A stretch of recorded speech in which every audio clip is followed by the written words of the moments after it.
So good morning guys. तो चलिए start करते हैं आज के यानी कि 3 अगस्त के इंपॉर्टेंट करंट अफेयर्स को। देखिए हमारा पहला प्रश्न क्या है। कॉमनवेल्थ गेम्स 2022 में भारतीय पुरुष टेबल टेनिस टीम ने कौन सा पदक जीता? तो आंसर होगा गोल्ड मेडल। तो कॉमनवेल्थ गेम्स 2022 में भारतीय पुरुष टेबल टेनिस टीम ने गोल्ड मेडल जीता है, ये याद रखना। दूसरा प्रश्न, हमने किसको हराया? तो सिंगापुर को हरा करके ये गोल्ड जीता गया है। और आपको बता दूं कि कॉमनवेल्थ गेम्स में पुरुषों के टेबल टेनिस टीम इवेंट में भारत का ये लगातार दूसरा गोल्ड मेडल है। अच्छा, अभी लगातार 3 दिनों से हम पढ़ रहे हैं। इससे पहले 3 गोल्ड आए थे हमारे पास, और कौन से गेम में? वेट लिफ्टिंग में आए थे। चलो एक बार हम रिवाइज करते हैं। सबसे पहला गोल्ड जीता था मीराबाई चानू ने, और मीराबाई चानू किस कैटेगरी में जीता ये आप जरूर याद रखना, 49 किलोग्राम कैटेगरी में। दूसरा गोल्ड लेकर के आए थे जेरेमा लाल रेनुंगा, 67 किलोग्राम कैटेगरी में। और फिर गोल्ड जीता था अचिंता शेवली ने, कौन सी कैटेगरी? 73 किलोग्राम कैटेगरी में। और इन तीनों का संबंध वेट लिफ्टिंग से है। अब कॉमनवेल्थ गेम्स से क्या क्या स्टैटिक प्रश्न बनते हैं, जैसे कि 2022 वाले, ये कहाँ पे चल रहे हैं? बर्मिंघम यूके में। इसका शुभंकर यानी कि इसका मैस्कॉट क्या है? पैरी द बुल। और कॉमनवेल्थ गेम्स 2022 में पहली बार महिला क्रिकेट को शामिल किया गया, तो यहां से भी प्रश्न बन गया कि भारतीय महिला क्रिकेट टीम की इसमें कप्तान कौन बनी? तो आंसर होगा हरमनप्रीत कौर। इसके अलावा इसमें फ्लैग बियरर उद्घाटन समारोह में ध्वजवाहक कौन है? 2 जने हैं। एक तो हमारे शटलर पीवी सिंधु, और भारतीय पुरुष हॉकी टीम के जो कप्तान है मनप्रीत सिंह है। एक और प्रश्न बन जाएगा जो अगले होंगे 2026 में कॉमनवेल्थ गेम्स होंगे, वो कहाँ पे होंगे? ऑस्ट्रेलिया के विक्टोरिया में होंगे।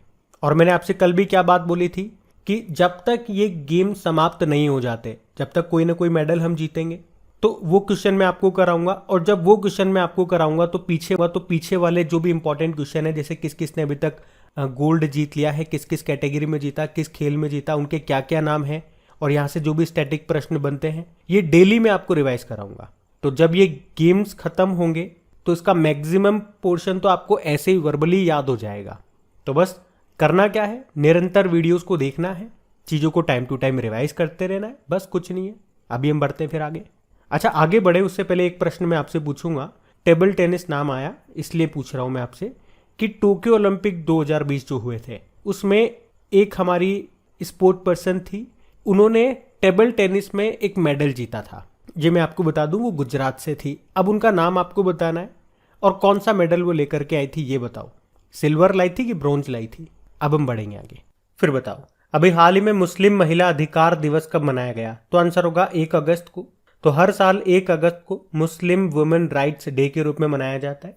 1 अगस्त को ही क्यों मनाते? क्योंकि भारत सरकार ने 1 अगस्त 2019 को ट्रिपल तलाक के खिलाफ एक सख्त कानून बनाया, जिसके अनुसार ट्रिपल तलाक को एक आपराधिक अपराध घोषित किया गया। और वुमेन से आपको 2 डे और याद आएंगे। इंटरनेशनल वुमेन डे जो हम मनाते हैं 8 मार्च को, और नेशनल वुमेन डे जो सरोजिनी नायडू जी के जन्मदिन को मनाते हैं 13 फरवरी को। वैसे 13 फरवरी को आप रेडियो डे भी मनाते हो। चलो एक आध प्रश्न मैं आपसे और पूछता हूं। अभी किस राज्य ने राज्य की महिलाओं को उनके संवैधानिक अधिकारों और कानूनों की जानकारी देकर उनको जागरूक करने और उनमें आत्मविश्वास बढ़ाने के लिए मुख्यमंत्री महतारी न्याय रथ यात्रा शुरू की? तो आंसर होगा छत्तीसगढ़ ने। अभी किस राज्य ने नारी को नमन योजना शुरू की, जिसमें क्या होगा राज्य की महिलाओं को वहां की जो सरकारी बसें हैं उसमें किराए में 50% की छूट मिलेगी? तो ये शुरू की है हिमाचल प्रदेश ने। और अभी किस राज्य में पहला महिला बैंक खुलेगा? तो आंसर होगा राजस्थान में। किस नाम से? राजस्थान महिला निधि। ये केवल महिलाओं के द्वारा संचालित होगा, ऑपरेटेड होगा, और इसमें महिलाओं को आसानी से लोन मिल सकेगा। तो ये भी कुछ इंपॉर्टेंट पॉइंट्स हैं रिलेटेड टू वुमेन, इनको आप ध्यान रखें। और वैसे मैं आपको बता दूं, 1 अगस्त को वर्ल्ड वाइड वेब डे के रूप में भी मनाया जाता है, ये भी ध्यान रखना। बढ़ते आगे। फिर बताओ, अभी हाल ही में किसने लॉकडाउन लिरिक्स नाम से एक बुक लिखी है? तो आंसर होगा संयुक्ता दास ने। तो उड़ीसा के मुख्यमंत्री हैं नवीन पटनायक। उन्होंने इस लॉकडाउन लिरिक्स नाम की बुक को अभी लॉन्च किया, जो कोरोना वायरस वैश्विक महामारी के दौरान के अनुभवों और परेशानियों पर लिखी गई कविताओं का कलेक्शन है, संग्रह है। और इसे लिखा है कवयित्री संयुक्ता दास ने। इन्होंने इन कविताओं के जरिए समाज की इस सबसे महत्वपूर्ण यात्रा के दौरान मानवता की आशाओं, आकांक्षाओं, दुखों और कष्टों को दर्शाने का प्रयास किया है। क्या नाम है? संयुक्ता दास। आपको याद है फैजल फारूकी का नाम न्यूज में था। दिलीप कुमार साहब के ऊपर इन्होंने बुक लिखी है जिसका नाम है in the shadow of a legend book, Dilip Kumar. J Singh अभी द मैकमोहन लाइन नाम से बुक लिखी जिसको भी लॉन्च किया था हिमाचल प्रदेश के गवर्नर। क्या नाम है उनका? राजेंद्र विश्वनाथ अर्लेकर। और डॉक्टर सोनू फोगाट ने अष्टांग योग नाम से बुक लिखी। ध्यान रखना ये सब बढ़ते आगे। अच्छा बताओ, अभी हाल ही में प्रेस इंफॉर्मेशन ब्यूरो का प्रधान महानिदेशक किसे बनाया गया? तो आंसर होगा सत्येंद्र प्रकाश को। तो अभी सत्येंद्र प्रकाश को प्रेस इंफॉर्मेशन ब्यूरो के प्रिंसिपल डायरेक्टर जनरल के रूप में नियुक्त किया गया। उन्होंने किनका स्थान लिया? जयदीप भटनागर का, जो अभी 31 जुलाई को रिटायर्ड हो गए। आप जानते होंगे रंजना प्रकाश देसाई का नाम, ये भी प्रेस काउंसिल ऑफ इंडिया की चेयरपर्सन बनी थी। बाकी आशीष कुमार चौहान, ये भी नेशनल स्टॉक एक्सचेंज के एमडी सीईओ बने। और यहीं से इसी से लिंक करके आपको एक और नाम याद रखना पड़ेगा, बॉम्बे स्टॉक एक्सचेंज के अभी एमडी सीईओ कौन बने थे? कौन बने थे? एसएस मुंदड़ा बने थे। बाकी एसबीआई जनरल इंश्योरेंस के एमडी सीईओ बने अभी पारितोष त्रिपाठी। अब त्रिपाठी से आपको याद आएगा फोर पाठी त्रिपाठी से आपको याद आएगा विनय कुमार त्रिपाठी का नाम।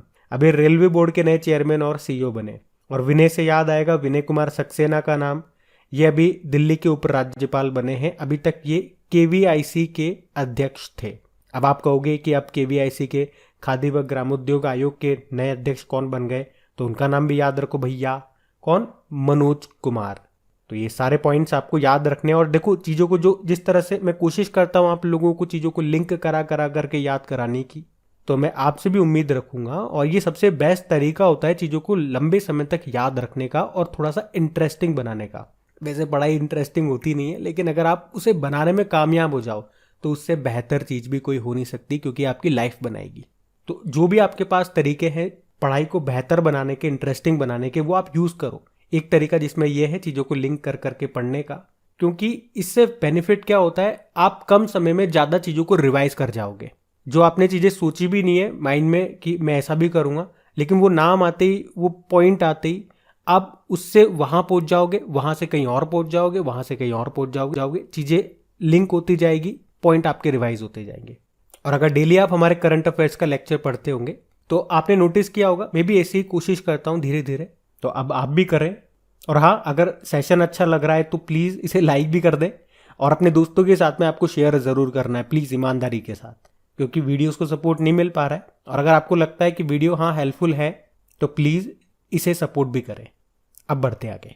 अच्छा बताओ, अभी हाल ही में आईटीबीपी के महानिदेशक का अतिरिक्त प्रभार किसने संभाला? तो आंसर होगा डॉक्टर सुजॉय लाल थाउसेन ने।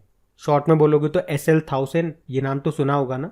ये कुछ समय पहले सशस्त्र सीमा बल के डायरेक्टर जनरल बने थे और अभी आईटीबीपी के डायरेक्टर जनरल का अतिरिक्त प्रभार, एडिशनल चार्ज मिल गया इनको। क्यों? क्योंकि अभी तक जो आईटीबीपी के डायरेक्टर जनरल थे कौन? संजय अरोड़ा, अभी हमने पढ़ा भी था, दिल्ली पुलिस कमिश्नर ये बन गए हैं। क्योंकि राकेश अस्थाना जो अभी तक दिल्ली पुलिस कमिश्नर थे, अभी 31 जुलाई को उनका कार्यकाल समाप्त हो गया, तो ये वहां से वहां चले गए, तो आईटीबीपी का पद खाली हो गया। तो एसएसबी के डायरेक्टर जनरल डॉक्टर एसएल थाउसेन को उनका अतिरिक्त प्रभार दे दिया। ये आप ध्यान रखना। आईटीबीपी ये भारत चीन सीमा पे हमारी रक्षा करती है। अच्छा बताओ, अभी एनसीसी के डायरेक्टर जनरल कौन बने? गुरबीर पाल सिंह बने। असम राइफल्स के बने थे प्रदीप चंद्रन नायर। और आपको पता है असम राइफल्स का मुख्यालय कहाँ पर है? शिलोंग में है, जिसे पूर्वोत्तर का प्रहरी भी कहा जाता है असम राइफल्स को। और अतुल करवाल ये एनडीआरएफ के डायरेक्टर जनरल बने। आप जानते हो सीआईएसएफ के डायरेक्टर जनरल कौन बने? शील वर्धन सिंह। और सीआरपीएफ के कुलदीप सिंह बने थे। अभी बीएसएफ के बने थे पंकज कुमार सिंह। और भारतीय तटरक्षक बल के 24वें प्रमुख बने थे वीरेंद्र सिंह पठानिया। और अब भाई नेशनल सिक्योरिटी गार्ड, इसके डायरेक्टर जनरल बने थे M.A. गणपति। और वैसे हमारे नेशनल सिक्योरिटी एडवाइजर कौन है? अजीत डोभाल है। बाकी नए आर्मी चीफ मनोज पांडे, वो तो आप जानते ही हो। तो ये सारे इंपॉर्टेंट पॉइंट्स मैंने यहाँ बताया आपको, इनको ध्यान रखना। बढ़ते आगे। फिर बताओ, वैश्विक दूध उत्पादन 2022 में भारत का स्थान क्या है? तो आंसर होगा पहला स्थान है। ग्लोबल मिल्क प्रोडक्शन 2022 का डेटा भी रिलीज हुआ और इसमें भारत टॉप पर है। क्या आपको याद है नेशनल डेयरी रिसर्च इंस्टीट्यूट कहाँ पर है? तो ये आपको मिलेगा करनाल, हरियाणा में। और इंडिया में अगर बात करते हैं तो मिल्क का सबसे ज़्यादा प्रोडक्शन कहाँ पे होता है? उत्तर प्रदेश में होता है।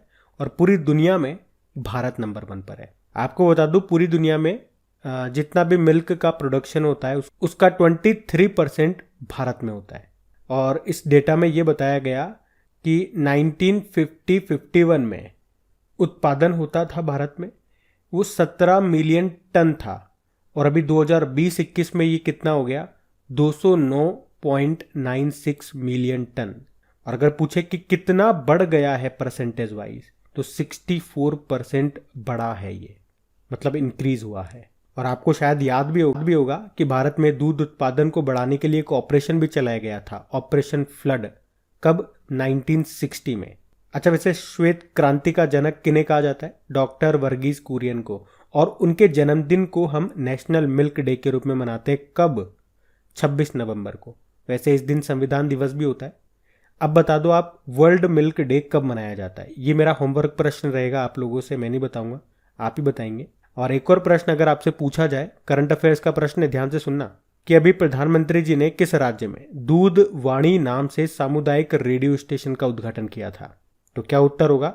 चलो ये भी आप ही के लिए होमवर्क प्रश्न देते हैं, बताओ इसका उत्तर क्या होगा। अब हम बढ़ते हैं आगे।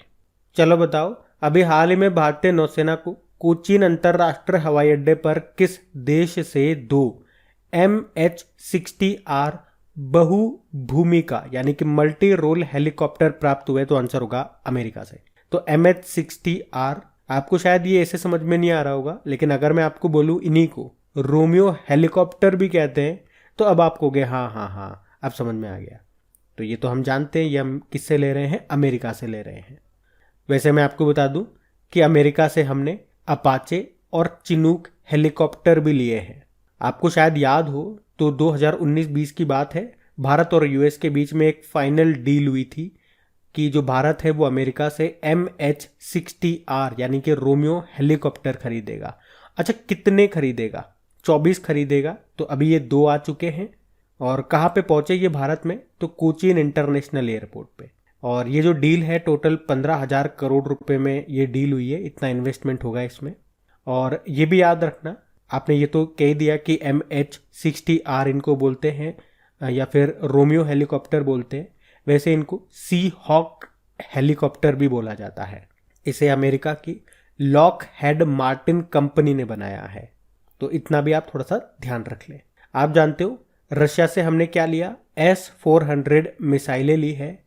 और कमोव हेलीकॉप्टर भी हमने ये रशिया से लिया। फ्रांस से आप जानते हो राफेल लिया। और राफेल किस कंपनी ने बनाया? डसॉल्ट कंपनी ने। जब ये आया था भारत में तो कहाँ पे उतरा था? अंबाला एयरबेस पे उतरा था और गोल्डन स्क्वाड्रॉन में इसको शामिल किया गया था। अच्छा, अगर आपसे पूछे कि राफेल उड़ाने वाली पहली फीमेल का नाम क्या है, तो आंसर होगा शिवांगी सिंह। अभी आपको याद होगा कि भारत का पहला स्वदेशी विमान वाहक पोत यानी कि एयरक्राफ्ट कैरियर ये भारतीय नौसेना को मिल चुका है। इसका नाम है INS विक्रांत।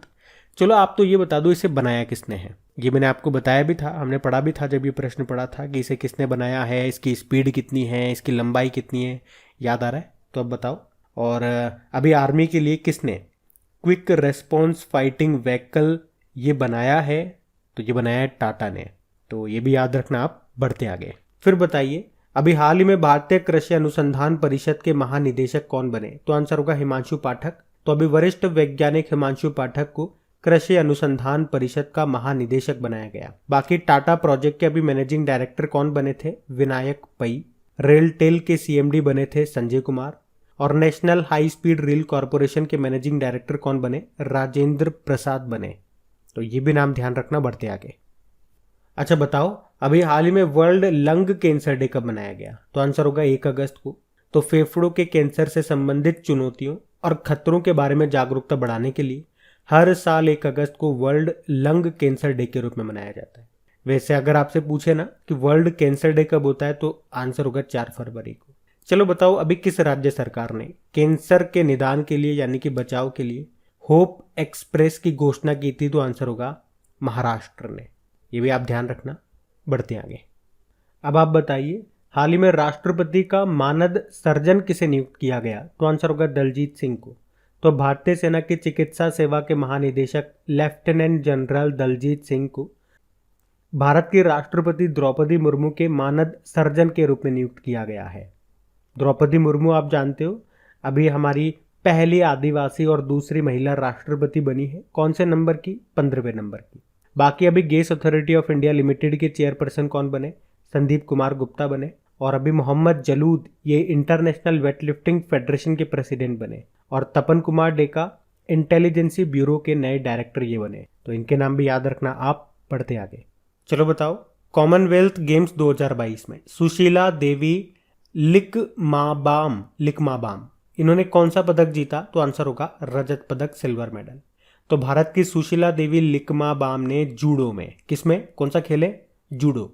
इसमें महिला वर्ग में 48 किलोग्राम कैटेगरी में सिल्वर मेडल जीता। आपको बता दूं, ये जो सुशीला देवी है, इससे पहले जो 2014 के राष्ट्रमंडल खेल हुए थे, कॉमनवेल्थ गेम्स हुए थे, उसमें जूडो में भारत के लिए पदक जीतने वाली पहली भारतीय महिला बनी थी।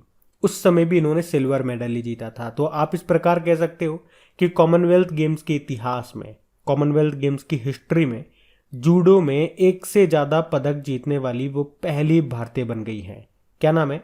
सुशीला देवी लिकमाबाम। ये है कहाँ से? ये मणिपुर से ही है। मणिपुर के लोग कमाल कर रहे हैं। अच्छा, वैसे इनके अलावा हरजिंदर कौर, इन्होंने अभी वेटलिफ्टिंग में 71 किलोग्राम कैटेगरी में ब्रोंज मेडल जीता है। ये भी आप ध्यान रखो। अच्छा, यहाँ पे एक प्रश्न मैं आपसे पूछना चाहता हूँ, स्पोर्ट्स का ही प्रश्न रहेगा। बताओ, जो वर्ल्ड एथलेटिक्स चैंपियनशिप है ये अभी 2022 में कहाँ पे हुई थी, 2023 में कहाँ पे होगी और 2025 में कहाँ पे होगी? इस प्रश्न का उत्तर दो, हम बढ़ेंगे आगे। अच्छा बताओ, हाल ही में किस देश के पूर्व राष्ट्रपति फिदेल रामोस का निधन हो गया? तो आंसर होगा फिलीपींस। तो फिलीपींस के पूर्व राष्ट्रपति फिदेल रामोस का निधन हो गया। इससे पहले उन्होंने फिलीपींस के सशस्त्र बलों के चीफ ऑफ स्टाफ के रूप में काम किया है। उन्होंने कोरिया और वियतनाम युद्ध में भी हिस्सा लिया था, लेकिन अभी इनका निधन हो गया। फिलीपींस की बात है तो ये रहा मैप में फिलीपींस, कैपिटल मनीला है। और आप जानते हो एशियन डेवलपमेंट बैंक का हेडक्वार्टर मनीला में ही आपको मिलेगा। करेंसी इसकी फिलीपीन पीसो है। और अभी नए प्रेसिडेंट कौन बने यहाँ के? फर्डिनेंडो मार्कोस जूनियर बने थे। आप जानते हो अंतर्राष्ट्रीय चावल अनुसंधान केंद्र, इसका मुख्यालय कहाँ पर है? फिलीपींस में। और राष्ट्रीय चावल अनुसंधान केंद्र का कहाँ पर है? ये कटक उड़ीसा में है। और चावल से याद आएगा, फिलीपींस ही पहला देश बना था गोल्डन राइस के उत्पादन को मंजूरी देने वाला। और अगर आपसे एग्जाम में पूछा जाए कि भारत से ब्रह्मोस मिसाइल कौन खरीद रहा है, तो आंसर होगा फिलीपींस। तो बात करेंगे कल के वीडियो में पूछे गए प्रश्न के उत्तर की। और एक बार फिर से याद दिला दूं, अगर सेशन अच्छा लगा और अगर अभी तक आपने इसको लाइक नहीं किया तो प्लीज़ सबसे पहले लाइक ज़रूर कीजिए और अपने दोस्तों के साथ में इसको शेयर आपको ज़रूर करना पड़ेगा। ये रिक्वेस्ट है मेरी आप लोगों से। तो कल आपसे क्या प्रश्न पूछा गया था कि पाकिस्तान की पहली हिंदू महिला डीएसपी कौन बनी है? तो आंसर होगा मनीषा रुपेता। सभी ने प्रश्न का बिल्कुल सही उत्तर दिया है।